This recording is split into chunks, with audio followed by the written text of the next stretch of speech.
in here.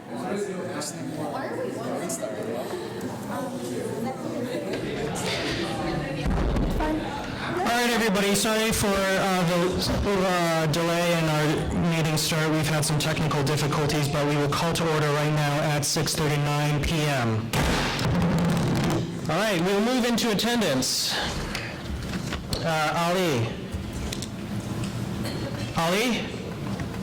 She was here earlier. Alan? Appia? She told me she wasn't coming. Burr? Carr? Caruso? Castellano? Chacron? Curtis? DeLear? Gibbs? Goebel? Here. Jane? Karras? Kakanda? Kowalski? Kundu? Laporte? Langer? Lanza? Lavoy?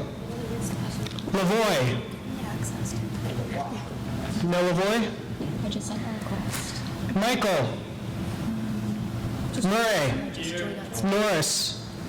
Norris? Von Olsen? Bourget? Serwitz? Villar?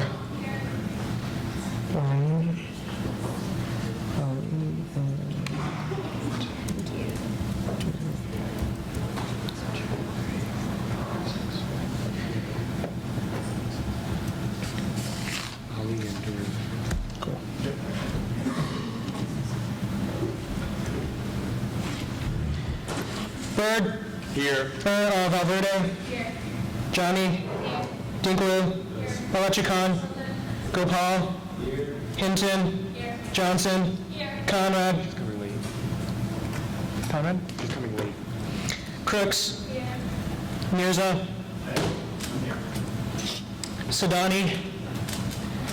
Stern? Here.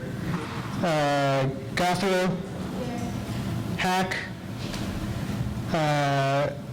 Jimenez, Zabrowski. Cool. Okay.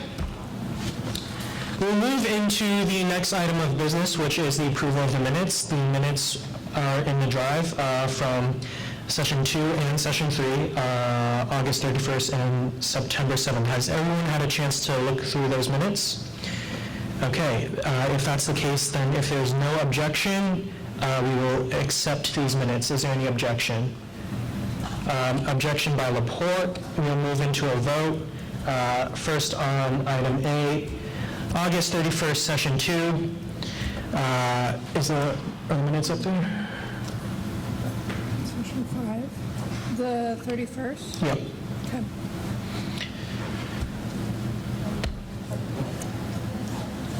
Since there was an objection, we will now move into discussion on these minutes. Is there any discussion on these minutes from August 31st? Seeing none, we move into a vote. All those in favor say aye. Aye. All those opposed say nay. Abstentions? All right, the ayes have it and the motion carries. We'll now move into item number B, the minutes from session number 3, September 7th. Is there any discussion regarding these minutes? Seeing no discussion, we'll move into a vote. All those in favor say aye. Aye. All those opposed say nay. Abstentions? The ayes have it and the motion carries. Thank you. All right, we'll now move into reports. We'll move into the report of the president.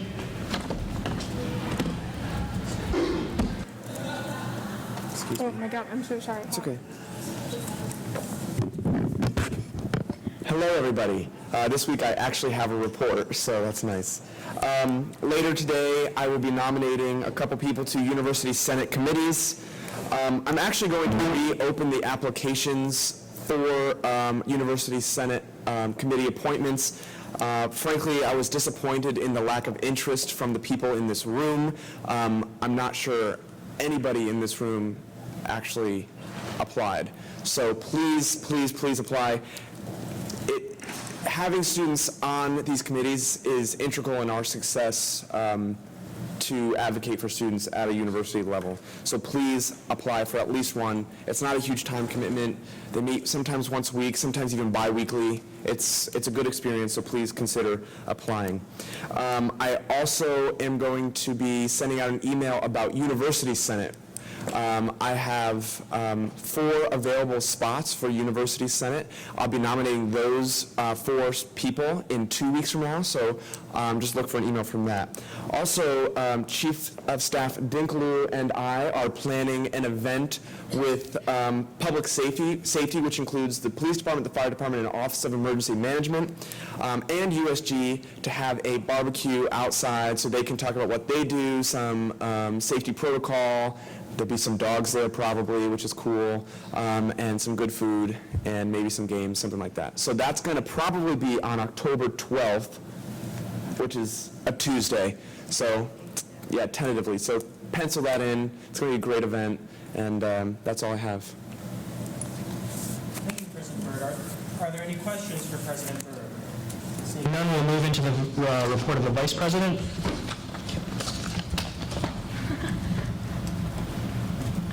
Hi, everyone. First, I just want to talk a little bit about office etiquette. We'll obviously probably talk a little bit more in depth about it, but just as a reminder, make sure that you're cleaning up after yourself when you're in the office. So if you're eating or just have a bunch of papers out, just when you leave, make sure you left it as it was. And, if you do see some garbage, just pick it up. If it's becoming a constant issue where the same person is constantly leaving garbage out, just reach out to me so that way I can talk to them.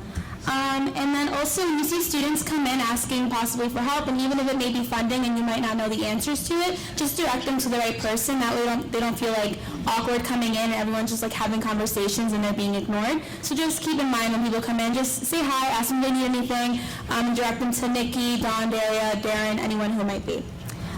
Really quickly, so LGL is going to be starting back up once all of the elections results come in. So if you do want to be a mentor, you should have filled it out over the summer, but I will also send another email again if you do want to do that. And then once we find out which senators are coming in, who are the new committee members, then we'll start doing all the pairing for that. And then lastly, thank you so much to everyone who went to orientation. It was so much fun.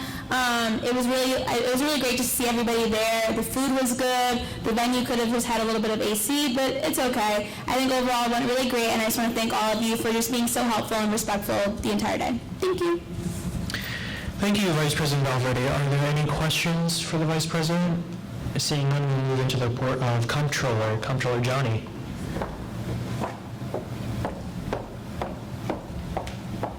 Hey everyone, I wanted to have the budget in front of you, the Senate, but the USG budget requires me to get information from various third parties, which includes the business office, community outreach, and so on and so forth. So the reason it's delayed is just because I'm waiting on different parties to get me information.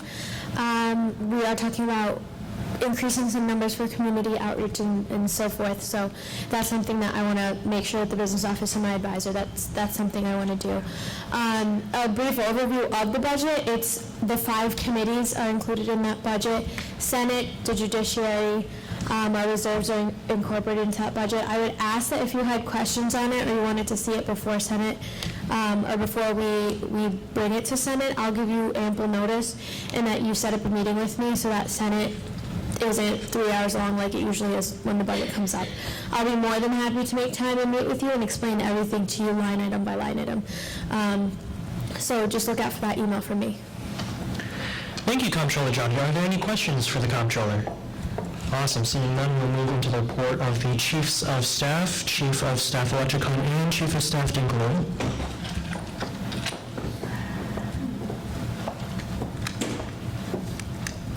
Mine's quick.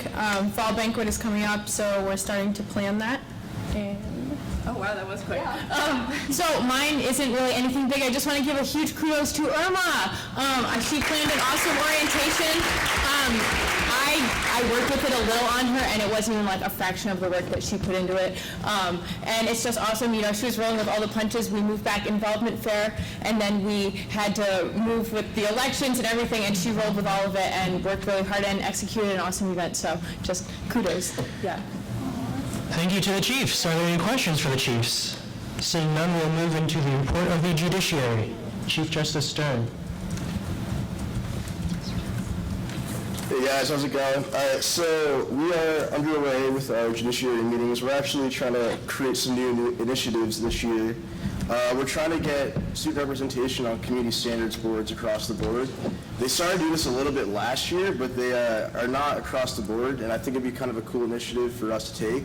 It says in the Constitution that we are able to help with representation on pure judicial boards, which we have not taken advantage of as of late, so we're going to try to do that this year.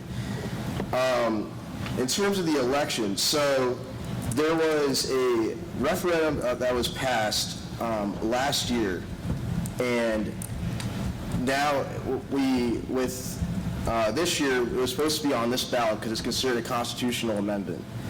And because of certain factors, including like the system, we were not able to get it onto this election. However, on Monday there will be another election for homecoming, and we are able to put this constitutional amendment on that election. We could have theoretically put it on this election, however, we decided not to because it would require a stoppage in the actual election itself, and it would require the people that had already voted to not been able to vote on this referendum that was passed. So in order to avoid that, we ended up making on Monday the time for the referendum to be voted on. And just to remind everybody that doesn't remember what it was the act concerning representation of student veterans on the armed service forces. So we created that extra spot. Thank you, Chief Justice Stern. Are there any questions for the Chief Justice? Seeing none, we'll move into the report of the Senate. Oh, all right. All right, so hi everybody. Just a couple of quick things. Elections close tonight at 11:59 p.m. If you haven't gotten on to vote.uconn.edu yet to vote, please do that tonight. Once elections are over, once polls close, and we know the results, I will contact the new senators and tell them that, you're part of us now. That sounded kind of creepy, but I don't know. Next week, we'll be looking at starting to assign senators to committee. We will look at setting office hours. And once the new senators are set in each of their committees, I will be looking for the standing rules from each of the committees. And I will also work with external affairs to create their advocacy agenda, which also needs to be approved by the Senate. Any questions? Cool. Academic affairs.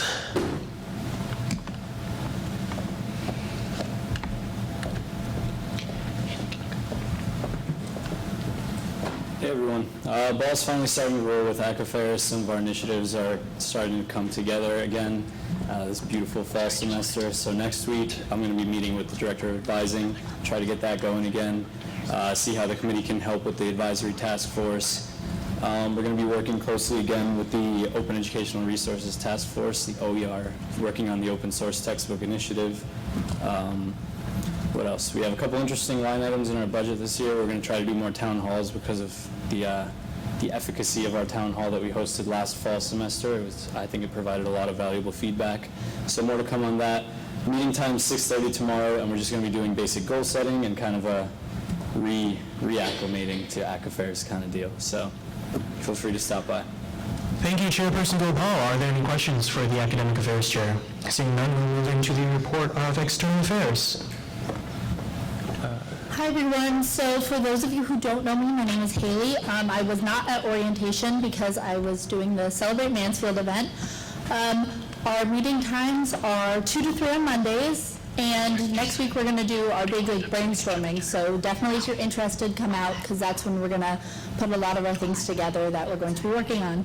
Thank you. Okay, thanks. Thank you, Chairperson Hinton. Are there any questions for the External Affairs Chair? Seeing none, we'll move into the report of the Funding Board. Hello, everyone. Not too much to report. We have decided upon a meeting time for Funding Board Committee, which will be Monday nights from 8 to 9 p.m. in the SOC conference room. Funding Board is currently at full capacity with its number of committee members, but people are certainly welcome to come in and listen in on our meetings and whatnot, the committee meetings. Other than that, we will be proposing a few Funding board policy changes tonight, so I know that'll be interesting to hear for everyone. So other than that, nothing else to report. Thank you. Thank you, Chairperson Lizette. Are there any questions for the Funding Board Chair? Seeing none, we'll move into the report of the Programs Director. Hey everyone. A few things. So the speaker series that was scheduled for October 24th, the reporter backed out Monday morning, but I'm still meeting with the Subata Lecture Chair. I'm working to figure out planning on doing it with political science professors. I'm doing a panel discussion on the election, so that hopefully will still be a thing, so look out for that. Working with student services for Student Appreciation Day and like the SOC grand reopening. So if you're in either of mine or Eliza's committee, we'll be working on that in the next few weeks. And my meeting is tomorrow, 5 p.m. in the SOC conference room every other week. So hopefully more than Austin comes to that. Thank you. Thank you, Chairperson Mirza. This is friendship. Are there any questions for the Programs Director? Comptroller Johnny. If you need any help with the event, let George or let us know, because the speaker really did back out literally Monday morning, and that really sucks because we have everything, like we have space reserved, and Hamza did put in a lot of time to that, so I think that everyone will be willing to help for that event, so let us know. That was a rough text to wake up at 7:30 a.m. But thank you. Are there any further questions for the Programs Director? Seeing none, we'll move into the report of Student Development. Chairperson Crooks is behind me. So in place of the typical Cultural Center open house that we've been doing in the fall, the committee is hoping to do a international food celebration in its place. So hopefully we are going to have that done pretty soon, since we want to have it outside before it gets too cold. And we've also discussed doing a mental health awareness speaker program as well. Thank you, Chairperson Crooks. Are there any questions for the Student Development Chair? Seeing none, we will move into the next item of business, which is the Student Services Report. Unfortunately, Chairperson Conrad is not here at the moment. There is a request to table her report until the end of new business. If there's no objection, can we do that? Is there any objection? Seeing no objection, it is so ordered.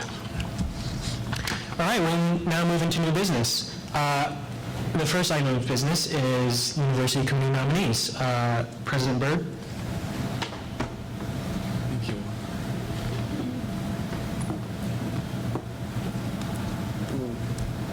Just give me a second.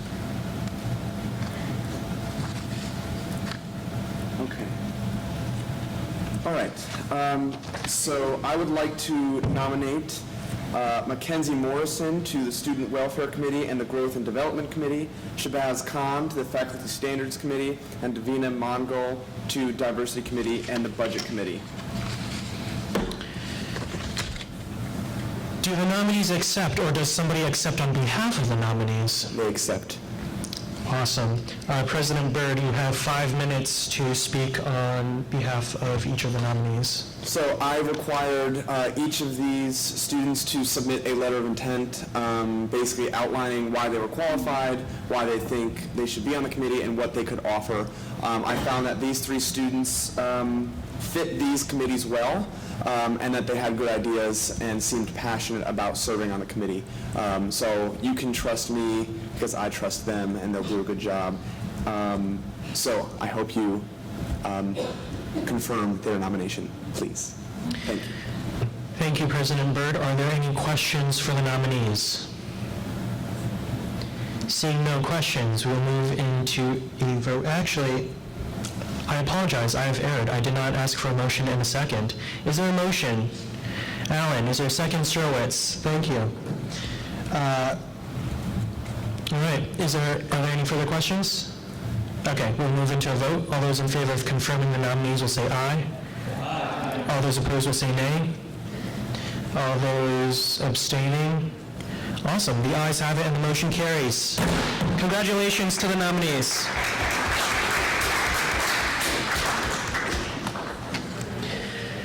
We will now move into the next item of business on the agenda, which is a bill concerning USG funding board policies. Is there a motion? Olje, is there a second? Laporte, thank you.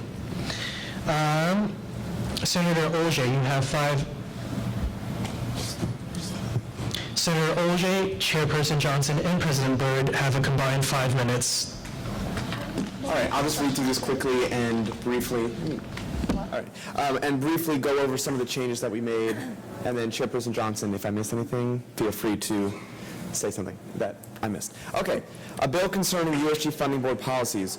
Whereas the undergraduate student government has the ability to amend its funding board policies at any time, therefore be it resolved that the undergraduate student government adopts the following changes to the funding board policies. Okay. So here in things in red, I have added, or Lisette and I have added, and then things that are struck through are things that we're taking out. All right, so let me just give.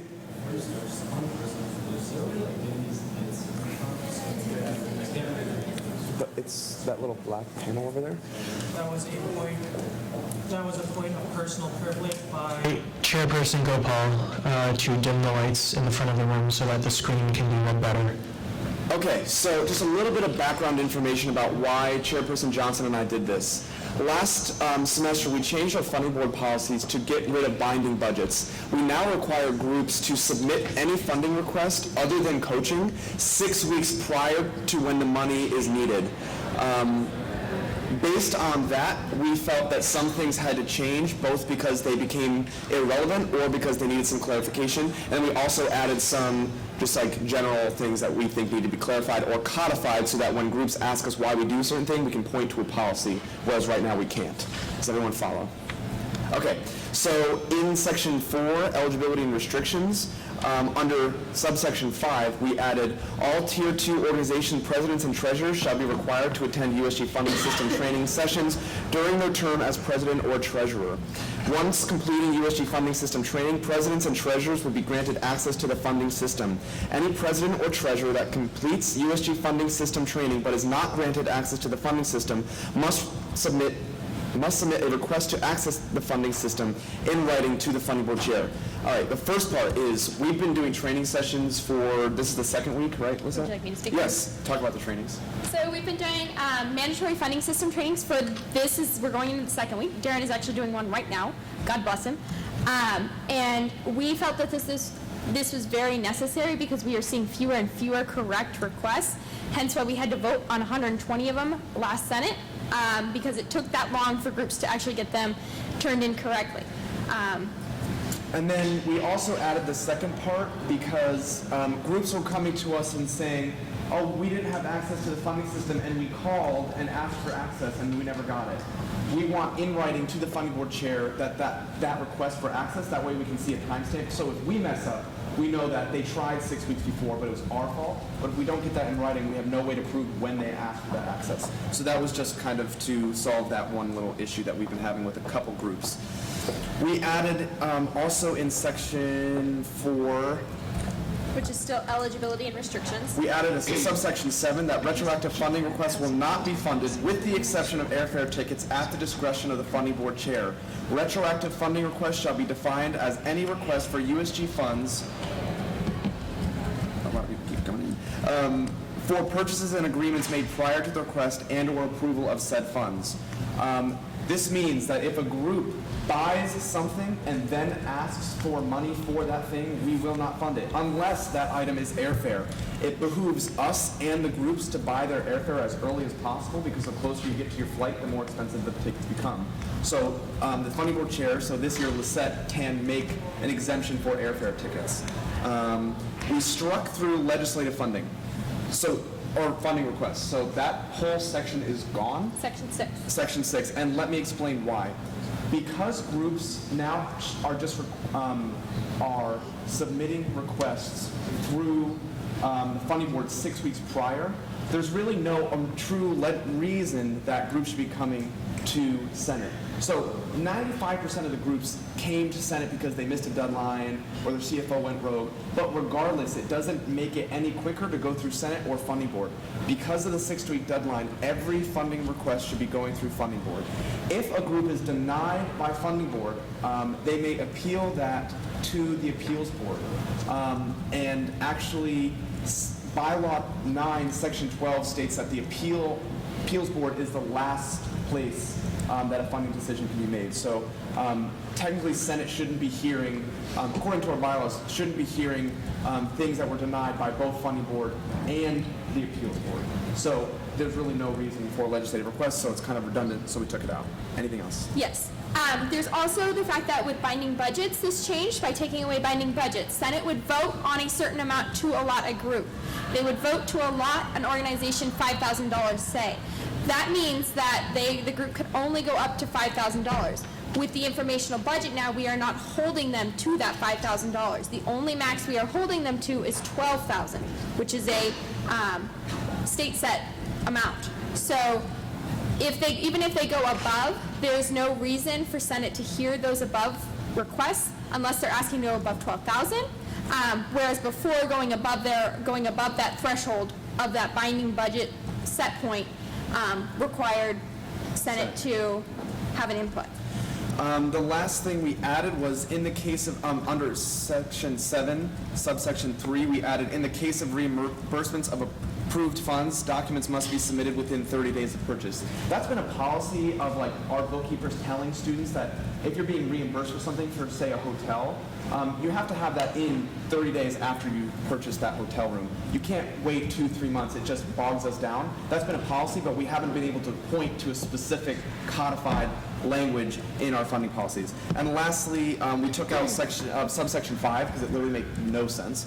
And then we took out in Section 11, subsection 2, we took out or the Senate because, again, legislative requests would be gone, so there is no reason for Senate to be hearing funding requests. That also contradicted bylaw 9, section 12. Yes. So, yeah, that's it. Thank you, President Byrd, Chairperson Lizette, Chairperson Johnson, and Senator Olshay. Are there any questions, or actually rather discussion regarding this legislation? Senator Gibbs. Can you scroll up a little bit? Yes, absolutely. To the first red. Yes, right here. The first red. Retroactive, right there. So up top you said that the only thing that you can do retroactively is airfare? Right. So reimbursement is different than retroactive. So retroactive is you purchasing the item without having requested it or without having USG at all knowing about it. Reimbursement is we give you permission to buy something, but we're not paying directly for it. So sometimes groups will get approval for a hotel, but let's say the hotel doesn't accept a purchase order. By law, we cannot pay a hotel up front before the group gets there. We have to issue a PO. If that hotel doesn't accept POs, the group can then purchase or put their card on hold, which is essentially purchasing the hotel room, and then be reimbursed by us, but they had approval to do that. So reimbursement is very different from retroactive. Do you understand the difference? Yeah. Okay. Senator Kundu and Senator Surwitz, if you could just line up behind the mic. Thanks.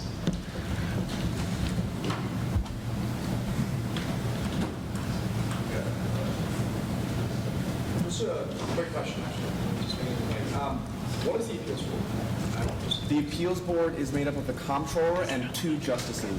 If the funding board the appeals board does more than just funding, but if the appeals board, let's say a funding board denies a request, the appeals board could hear an appeal to that decision. It has to be issued within 5 days. Paperwork has to be submitted to comptroller Johnny 5 days after the funding board decision. The group is made aware of the funding board decision, but it's the comptroller and 2 justices, and they may hear appeals on the basis of procedural errors, potential discrimination, and one other thing. Misinterpretation of the policies. Those are the 3 things that the appeals board can hear. All right. Yes. Okay. Thank you. No problem. Hi. Okay, so my question is about the retroactive funding, and my question is, with regards to retroactive funding only being available for an airplane ticket, are there any exceptions to that policy? Retroactive means that a group is basically relying on USG funds and possibly taking away funds from other groups without consenting USG.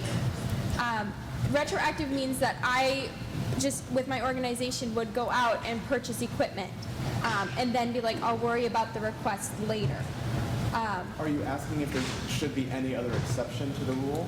I'm asking if there are any other exceptions to the rule. For example, let's say a student organization goes on, they get approval to go to an event. It's like a Friday, Saturday event, and it's going to be like a geocaching event. So they've booked a hotel for Friday and Saturday night. And then when they total the scores on Saturday, they come to find out it was a tie, and the event coordinators say, you know what, we're going to have a tie-breaking event on Sunday. So they have to purchase another night's hotel room that hasn't been approved yet. So I get what you're saying. And in that case, the key there is they were approved for funds before, which means that USG knew about it and they can come back to us and we can raise the funding amount to cover that unexpected expense. However, if they went to the geocaching event without letting us know and without getting approval of that fund, that is retroactive. Reimbursements, that would be a reimbursement situation, and in which case that is covered in another part of our policies, which I don't think is listed right here. Essentially, Funding Board could amend the amount for the request, but the request for hotels was already submitted for that event. That's the key there, between retroactive and reimbursement. So I see your point. It's kind of like an in-between. Yeah, but because they submitted the request for that specific event, maybe they didn't know it was going to go an extra day, Funding Board could amend the already existing request. Okay, so and you Senator Surwitz, if you could just suspend for 1 minute. Comptroller Johnny has a point of clarification. I see what you're saying, because they were approved for the 2 nights, or the 2 days, but not the third, right? Right, or no days, and then they need a second, right? That's different. Yeah, so if they were approved to go on the trip, and then they went, and then because of this tiebreaker situation, they had to stay an extra day, if they did their due diligence and emailed Lisette and said, this is the situation, Kim Miller in the business office says it's okay to give them a reimbursement in that case. As long as they do their due diligence to let us know we're in a tough circumstance and let the funding board chair know, like, we will be staying an extra day, we're paying for the hotel room right now, that's like a circumstantial situation that the university will allow a reimbursement. In which case, retroactive would be as if they went the 2 days, already planned on it, have not let USG know, ended up staying for the third, then when they come back, they're like, oh, we had all these 3 days, the third one was unknown, second one, the 2 were already, that's retroactive. Okay. Thank you, Senator Surwitz. Senator Kowalski. All right, so my question is also along the lines of retroactive funding requests, and it's whether if a club or organization, finds out they're going to need funds for a specific, item or event or whatever, less than 6 weeks before they're going to need that thing, what options are available to them? That's a different situation. That's still not retroactive. If they find out that they need it because it's a surprise, it's something that just came up, they can work with the funding board to submit a request because it's still in advance. Versus them just finding out about it and being like, oh, we'll worry about it after, we'll worry about the funding request afterwards. If they worry about the funding request after it happens and after they have to make the emergency purchase or whatnot, that is where it enters retroactive territory. Because I'm thinking along the lines of a club like maybe SAE, where they need a specific part for their car, on a close basis or, right, and in which case that would be reimbursement. If they knew that about that part, went and bought that part without USG knowing, that is retroactive. So you're saying that if there is a time constraint, as long as they let you know about the situation. USG in the loop, we are willing to work with them. All And right. we can work with them at that point. Right. And I'm assuming we're going to make sure that in the solid training or whatever funding training, that all the organizations are aware of this, correct? Yes. All right. Thank you. Thank you, Senator Kowalski. Senator Gibbs. Similar to the end of his question, What's the distinction between the solid training and the funding board training, if any? Solid training is solely for SABO accounts, student activities, business, office, treasurer training. That is solely how to operate your like on-campus bank account. The only thing that is mentioned about USG funding is that it exists. Okay. USG funding is how to work the system and how to read the policies and how to understand the policies and how to figure out what your group can and cannot be funded for. If you went to a SABO training, So they're completely separate? they're completely separate because there's two very different portions of being a CFO of an organization. Okay. May I recommend in the future that perhaps we streamline that process? Because I just know that, like, Yeah. everyone's got a lot of other things going on and they want to participate in organizations. We have like exhaustively tried to streamline that process and make it, but however, the DSA office does not want to. They are not willing to work with us in streamlining that and making that maybe just one training. Okay. And that is on their end. We have reached out multiple times trying to do this because I hear the group's frustrations having to attend multiple trainings, Yeah. but we can't force them. Okay. So Yeah, that's true. As long as someone's tried, as long as I'm not the yeah, first we have one to have definitely thought of that. tried. I would love to do that too. Yeah. And to add on to like Donna Vale's presentation that she makes about their SABO accounts, and then be like, we're entering the USG session. So. Can we scroll up to the part about the training?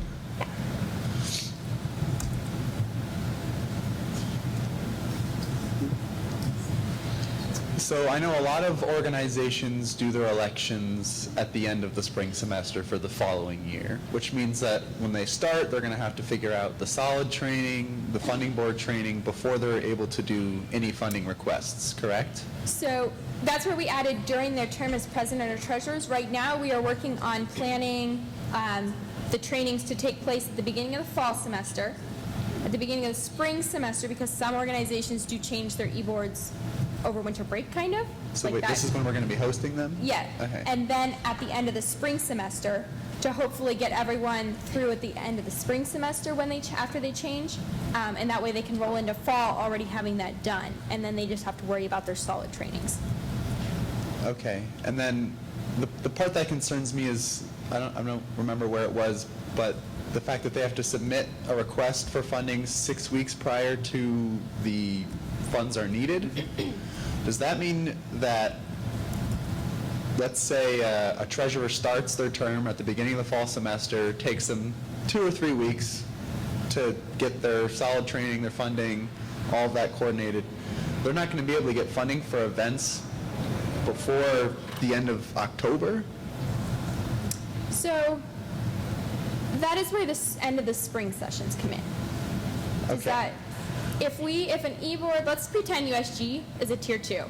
If the e-board switches at the end of April, or I'm sorry, at the end of March, when most e-boards switch and elections happen, the spring trainings will be there so that groups can have their treasurers and their presidents, whichever they prefer, trained in the USG funding system and be ready to submit their requests starting, because 6 weeks prior, even if it's in the beginning of the semester, has to be submitted in the summer.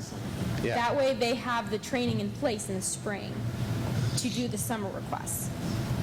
So just my concern, as if it's not already obvious, is that I just want to make sure that we're not, putting too much red tape up for organizations to be able to hold events at the beginning of the semester, because that is when most students are looking to get involved. There's the involvement fair. Maybe they want to have an event a week or two after the involvement fair. Most organizations do. In which case, unless they have a very well-established and responsible both president and treasurer who attended both their solid trainings and both of their funding board trainings, sounds to me like they won't be able to get funding for any event before the end of October. And that's a concern for me, and I just want to bring it up. So I would say to that is we have informational budgets So e-boards are sending in to us approximately what they think they're going to need for the next semester. So generally, groups do the same events every year. So maybe you want to have an event or a general meeting with catering, which we allow 2 weeks after the involvement fair. Yeah. Most groups are going to let us know before that. They're going to have their e-board trained, submit that request over the summer, have it approved by summer recess committee, and then they'll get their funding. I really don't expect what your concern is to be a big problem. We're helping e-boards get trained in the spring so that that issue does not arise. Okay. We're helping e-boards be on top of it so that they can submit, because it would have to be, if it's within the first 3 weeks of the semester, it has to be submitted in the summer. There's just no other way for us to process it. So all the trainings are happening at the end of the spring semester? Okay. We And the will beginning of offer the them fall? at the beginning of the fall semester as well. those I don't think there's any delinquents. reason to take Yeah. those away. There are a lot of delinquents out there. I was one of them So- once. Senator Gibbs, you have 5 minutes remaining. All right, where's the part about the 6 weeks? It's not in this. We not didn't in- edit that section, so we only included that The 6 weeks has been there. been approved already. Okay. Last semester. What is the justification behind the 6 weeks? Do we need that much time to go through the whole process on our end? Yes. Any later than 6 weeks, groups generally have to do reimbursements because it takes us that long for funding board has to review it, funding board has to vote on it, then we have to have it processed. Our bookkeepers, Dawn, Daria, Darren, have to, and our student bookkeepers have to get the purchase orders ready. I have to sign it, Rich has to sign it, has to go up to the student activities business office for Has to Kim be Miller to approve approved. it. Has to come back down, we have to send that to the vendors, they have to accept. It's at least a 6-week process. So It's a lot of trading paperwork, Yeah. which is necessary because we are handling student fees. Yeah. And in which case, every cent needs to be accounted for. Yeah, we cannot I do anything understand faster than that. 6 weeks. And that's only so the money can be dispersed by the event. Correct. So By the a group that wants or needs to do a reimbursement because an event came up that they didn't know about, they can ask for, they can request and have approval a week before. They're just going to have to do that as a reimbursement. Okay. But best practice for us is say, if you want the money by the time your event comes, you have to have your request in 6 weeks prior. All right. Thank you for addressing my concerns. Thank you. Thank you, Senator Gibbs. Is there any further discussion on this piece of legislation? All right, so I'm going to note a few things. One is that this is removing legislative funding. That is a big change for all of you. Additionally, this is an amendment to something that has already been accepted, so it needs to pass a 2/3 vote threshold in order to pass. Bearing that in mind, is there any further discussion? Senator Kowalski. Just a quick point of information. Can we scroll down to the second red section about retroactive funding? Yeah. So what was the old policy on that, and why did you feel it needed to be changed? The old policy just never was stated. We have never done retroactive funding. So the only time retroactive funding has ever been approved, to my knowledge, was when the Senate approved retroactive funding. It technically is up to the funding board. With our previous policies, the funding board did have discretion to do retroactive funding. To my knowledge, they never have because it's fiscally irresponsible to be doing it that way. I tried to convince Senate last year not to do retroactive funding a number of times. But this basically just codifies to explain, we want to be able to point to a policy as to why they don't get retroactive funding. So if it's best practices, and this is what the funding board's been doing since the beginning of time, and groups don't see why, we get to point to this and say, this is why. So you're saying your group in the past has actually applied for retroactive funding? Yeah. Not through funding board, to my knowledge. Yes. Is there any further discussion? Seeing none, we will move into a vote. All those in favor will say aye. Aye. All those opposed will say nay. Nay. Abstentions? The ayes have it and the motion carries.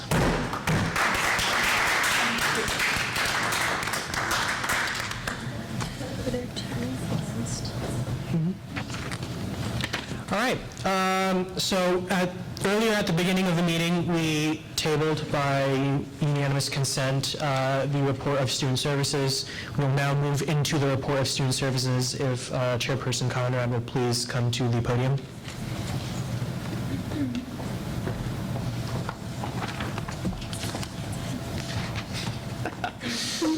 Hi everyone. I'm sorry I'm late. I'm in an online class that requires us to be online at 5:30, and it was like this like weird thing. So, and it went way longer than I thought, and so I ran here as fast as I could. My meeting time is going to be determined by everyone's response to the doodle that I sent to the USG listserv, my listserv, and is on the USG Facebook group page that everyone here should be a part of. Please fill it out by noon tomorrow. After that, I'm finalizing my committee time for the semester, and it will not change because we have to get rolling. And sorry that it's taken so long because there's been a lot of weird issues going on. And that's it. Thank you, Chairperson Conrad. Are there any questions for the Student Services Chair? Awesome. All right, we'll move into the next item on the agenda, which is discussion. Is there any discussion? Seeing none, we'll move into announcements. Are there any announcements? Senator Surwitz.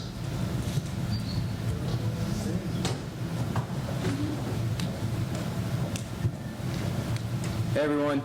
First of all, new senators, you guys are doing an awesome job, so keep it up.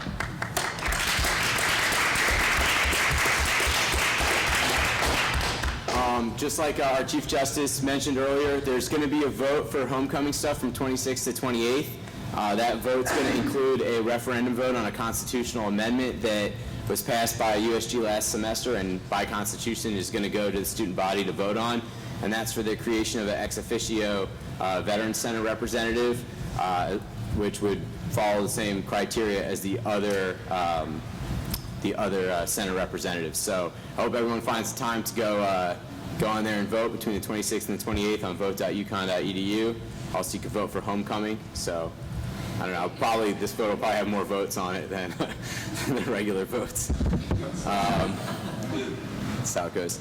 And then finally, this weekend on Saturday, there's an event. It's called Super Flag. It happens every semester. We still have like 120 tickets to give away. So if anyone's interested in getting a free ticket to the UConn versus Syracuse game on Saturday, send me an email and I'll try and get you on the roster for it. Should be able to still. But basically, you get there early. There's a bus to give transportation. You get out there early. You get out there at 10, and right before kickoff, you'll be part of a group of people that'll bring like a big, it's like a 30-yard long. It's like the size of a basketball court, American flag out onto the field. It's for a military appreciation game. And then after that, you get into the game for free. And then after the game, if you helped out with the flag, you get to participate in this catered event. It's got like Bears barbecue food. You get it for free. So if you're interested, send me an email and I'll get you on the roster. Awesome. Are there any questions for Senator Surwitz? Seeing none, Senator Ali.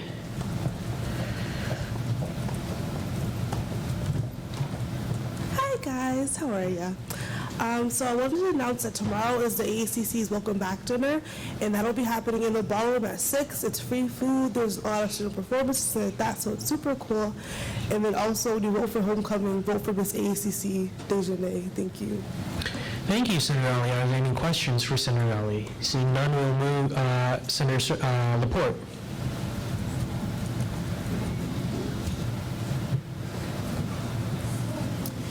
All right, people. Hope you're all doing all right tonight. A couple of things. First off, Alpha Phi Omega National Code Service Fraternity is going to be having a fundraiser for Jonathan the 14th coming up. It is his birthday, and we are in charge of him. Further details to come. I'll probably post something in the USG Facebook group. And one other thing, which is in my calendar every year, today is National POW/MIA Remembrance Day. So just keep that in mind as you head back to your dorms tonight. And that's all I got. Thanks. Thank you, Senator Laporte. Are there any questions for Senator Laporte? All right, seeing none, if there's no objection, we will adjourn at 7:27. Any objection? Awesome, adjourned.